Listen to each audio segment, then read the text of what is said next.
Assalamualaikum teman-teman, bertemu kembali dengan saya Yosep Supriyatna dan masih tetap di channel Inspirasi Hidup Sehat. Kembali bersama Kang Abdurrahman karena ada beberapa pertanyaan yang akan saya sampaikan kepada Kang Abdurrahman untuk minta jawabannya yang spesifik dari para penonton ya yang bertanya di kolom komentar. Yang diantaranya itu dari akun Sesa Parzana, Kang Abdul. Sesa Parzana. Ya, katanya, Om, kenapa ya sesak kadang datang kadang hilang dan beberapa hari enakan terus tiba-tiba muncul lagi katanya.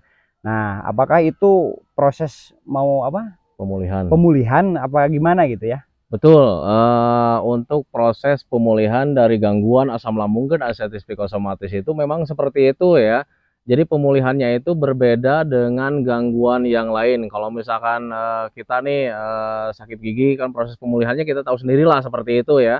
Nah, untuk proses pemulihan dari gangguan asam lambung dan ascites psikosomatis, jadi kita itu ada kalanya kita nyaman, kemudian tiba-tiba ya kita kambuh lagi. Satu hari nyaman, satu hari kambuh. Seminggu nyaman, dalam seminggu itu satu hari kita ada pasti ya tidak nyaman. Kemudian setelah 1 bulan kita nyaman juga, dalam 1 bulan itu ada 1 hari 2 hari kita nggak nyaman, Kang Yosep.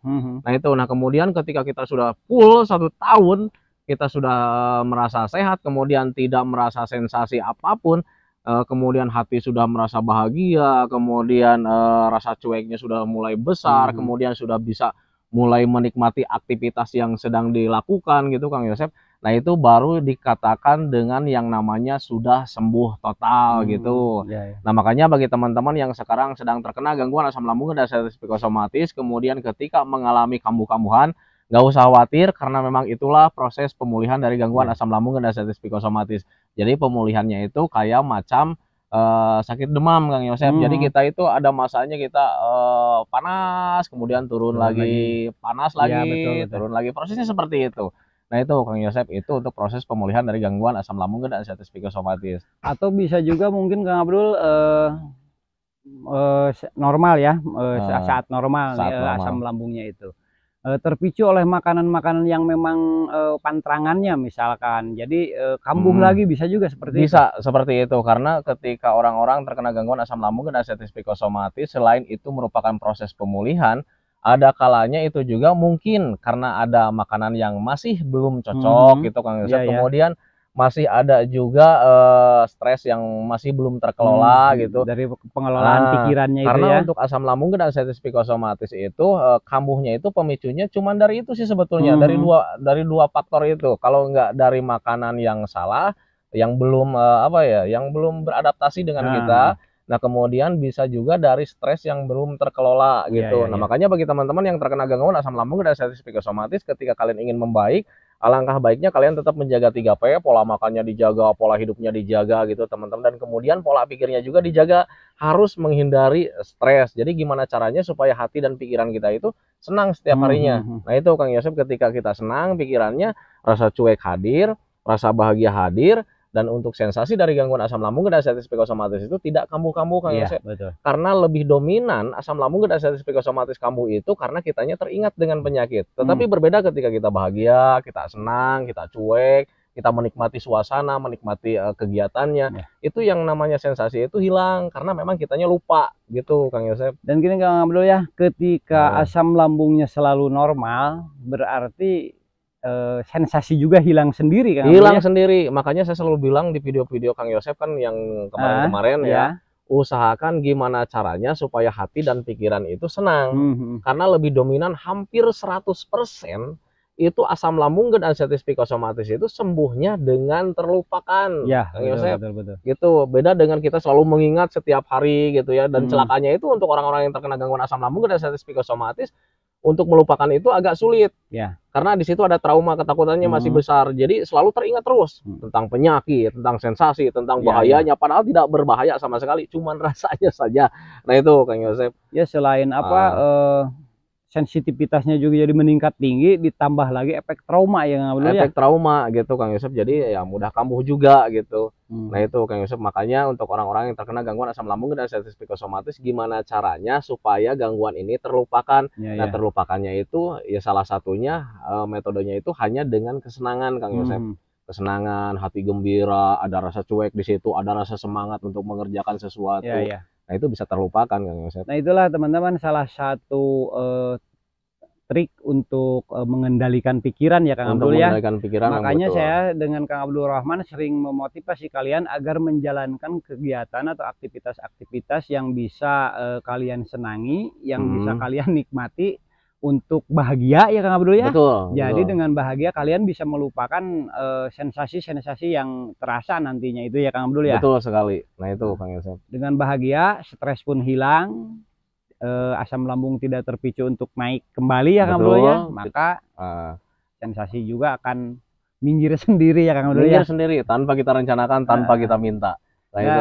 Dan bagi kalian yang suka nunggu-nunggu kapan sembuh total Kang Abdul ya, jangan ditunggu ya Kang Abdul ya. Justru kalau seandainya orang-orang yang terkena gangguan asam lambung dan diabetes psikosomatis selalu berharap-harap ya kapan nih saya mau sembuh, ya, kapan ya, sering bertanya-tanya kapan ya ini kita bakalan sembuh, tanpa disadari itu justru menjadi stres tersendiri teman-teman. Dan ketika stres asam lambungnya semakin nggak normal. Nah makanya di sini itu untuk orang-orang yang terkena gangguan asam lambung dan diabetes psikosomatis itu obatnya cuma sederhana sih sebetulnya ya, belajar masa bodoh teman-teman ya. Karena toh kita sudah tahu ya bahwa gangguan asam lambung dan diabetes psikosomatis itu tidak berbahaya ya, sudah nggak usah dipikirkan, masa bodoh aja dengan sensasi yang hadir, yang penting tidak membuat mati.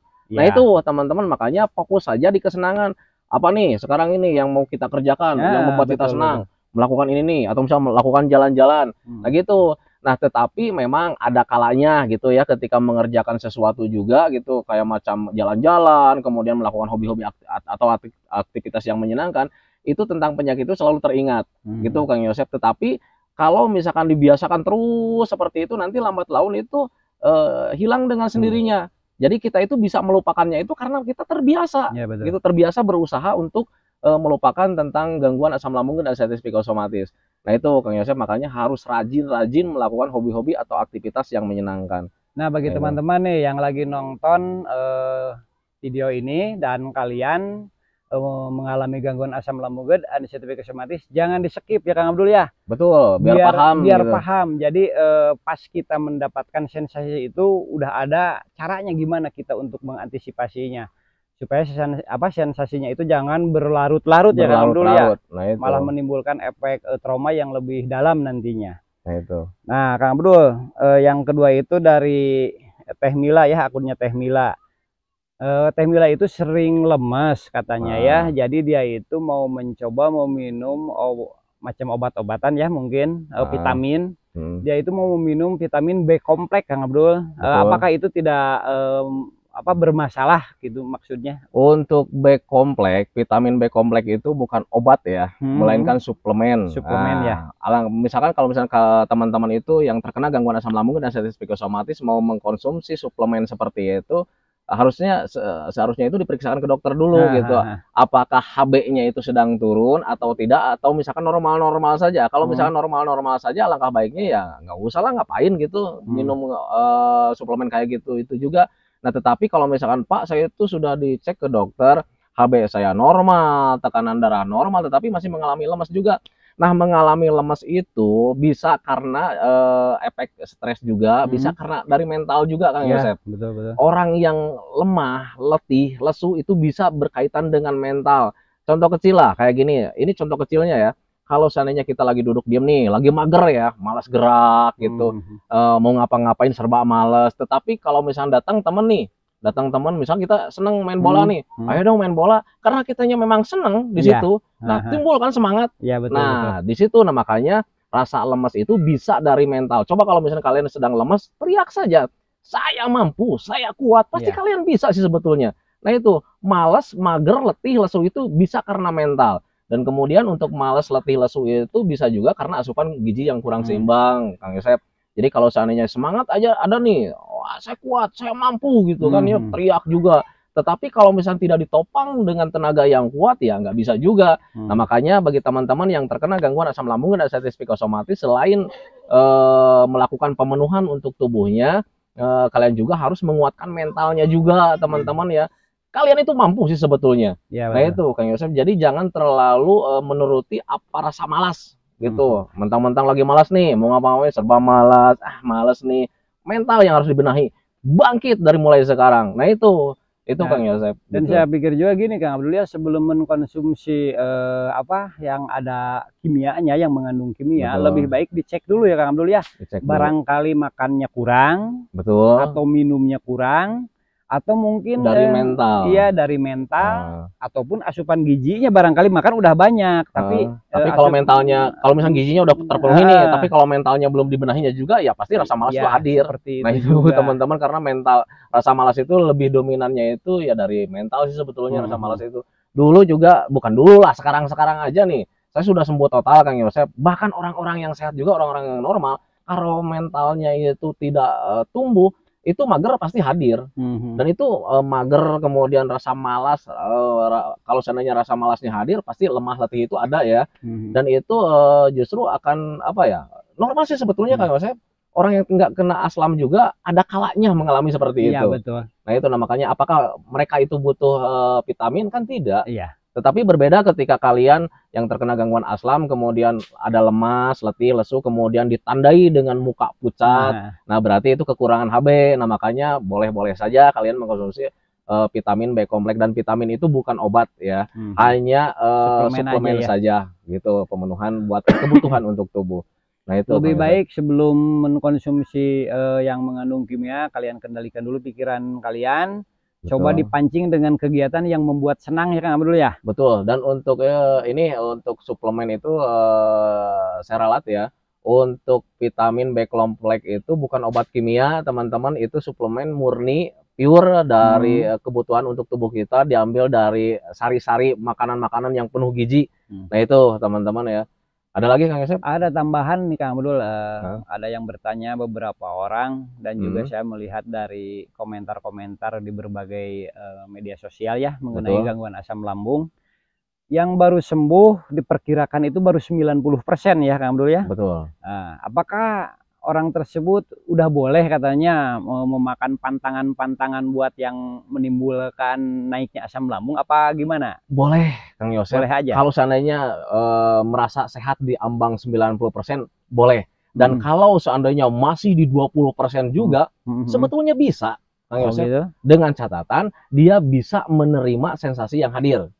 Sekarang gini aja Kang Yosep, dan sebetulnya gini, orang yang tidak menerima itu, orang yang tidak mau itu, ketika dia mengkonsumsi makanan ada sensasi yang hadir dan pada sensasi wajar, kemudian bisa menjadi cemas. Nah itu yang tidak boleh. Nah kalau seandainya Kang Yosep, taruhlah sekarang Kang Yosep sedang sakit perut nih, sakit perut kan, nah kemudian ada tukang bakso lewat, beli bakso lah, pakai sambal karena memang hobi. Tapi Kang Yosep itu sudah tahu nih ada sakit perut kan ya. Nah kemudian mengkonsumsi sambal, kemudian tambah sakit lagi. Kalau seandainya Kang Yosep bisa menerima, aduh ini nih gara-gara sambal nih, kan biasa-biasa saja, kan seperti itu.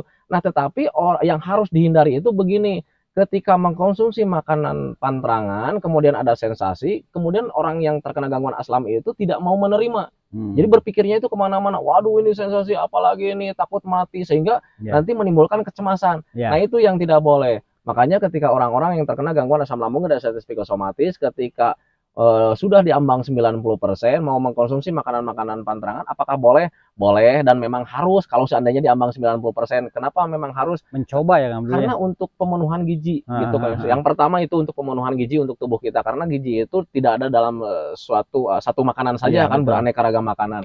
Nah itu yang pertamanya untuk pemenuhan gizi. Yang keduanya untuk pembiasaan kembali gitu. Jadi biar pencernaan kita itu terbiasa dengan makanan-makanan yang lainnya juga gitu, untuk pembiasaan. Untuk improvisasi sensitivitasnya betul, itu ya sekali. Nah tetapi ya, harus dijaga juga. Dijaganya itu apa? Bukan jenis makanannya, tetapi dijaga itu kapasitasnya. Jangan sampai berlebihan. Jangan sampai berlebihan. Nah orang yang 90% nih, sehatnya sudah 90%, apakah bisa mengkonsumsi sambal? Bisa, saya katakan gitu. Cuman jaga kapasitasnya gitu, jangan sampai berlebihan. Hanya untuk pelatihan saja, hanya untuk pembiasaan saja. Nah itu Kang Yosep. Nah jadi teman-teman, kesimpulannya itu bagi kalian yang sudah diambang sembuh total, bisa saja mengkonsumsi yang pantangan, akan tetapi kapasitasnya dijaga dulu, jangan sampai berlebihan, dan itu akan bermanfaat untuk mengontrol juga ya Kang Abdul ya, apakah kita sudah kuat kembali atau bagaimana. Betul. Dan tip bagi teman-teman juga yang terkena gangguan aslam, ketika mencoba makanan yang baru nih, kemudian ada sensasi yang hadir, jangan dicemaskan, karena memang itu sedang proses pembiasaan gitu. Kemudian ya wajar menurut saya gitu. Nah makanya tetap jaga saja kapasitasnya. Tetapi kalau misalnya ada sensasi jangan terlalu khawatir, butuh pembiasaan. Nah Ya, itu. jadi itu kembali juga kepada kalian ya, apakah Nah, sanggup menerima sensasinya apa tidak.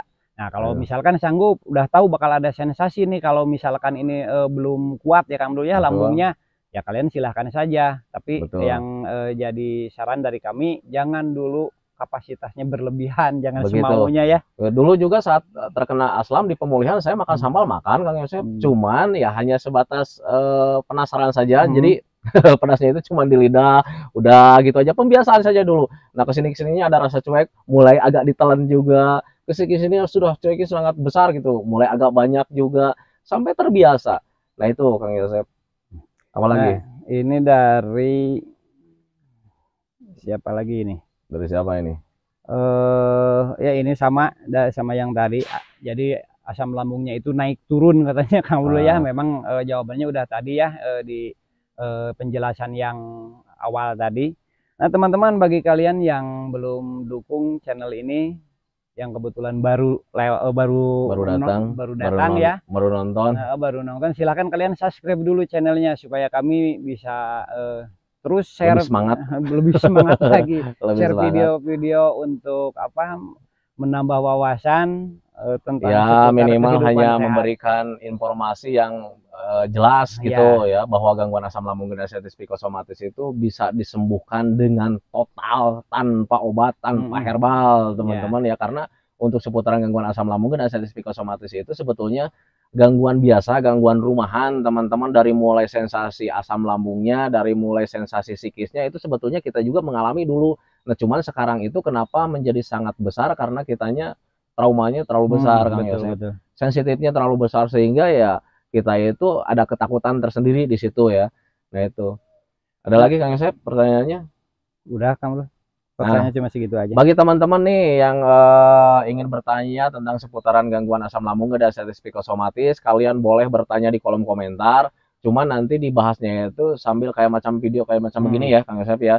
Jadi nggak usah khawatir kalau misalnya kalian mau ada yang ditanyakan tentang seputaran gangguan asam lambung dan diabetes psikosomatis, kalian boleh bertanya di kolom komentar. Tetapi kalau misalnya kalian mau bertanya di kolom komentar itu, alangkah baiknya kalian tonton dulu video-video Kang Yosep yang sebelumnya gitu, karena sudah banyak sekali pembahasan tentang gangguan asam lambung dan diabetes psikosomatis, dari mulai keleyengan, pusing, kemudian sakit badan nggak jelas, pegal-pegal nggak jelas, pusing nggak jelas. Nah itu sudah dibahas sebetulnya. Nyeri Nah, dada itu, sampai nyeri dada menusuk ke belakang itu semua sudah di-share ya teman-teman. sudah di-share. Nah Jadi makanya sebelum bertanya, silahkan kalian tonton dulu video-videonya. video sebelumnya Misalkan ada yang masih kalian penasaran, kalian bisa ditanyakan di kolom tanyakan di kolom komentar. komentar ya. Nah itu Insya Allah kami jawab ya Kang Abdul ya. betul. Doakan saja kami juga selalu sehat untuk tetap memberikan motivasi dan edukasi kepada kalian semua. Yang lebih penting jangan lupa subscribe-nya teman-teman biar tambah semangat kita ya. Betul. Nah teman-teman, sekian dulu video pada kali ini. Mudah-mudahan ada manfaatnya bagi kalian yang menonton dan juga bagi kami. Akhir kata, assalamualaikum warahmatullahi wabarakatuh.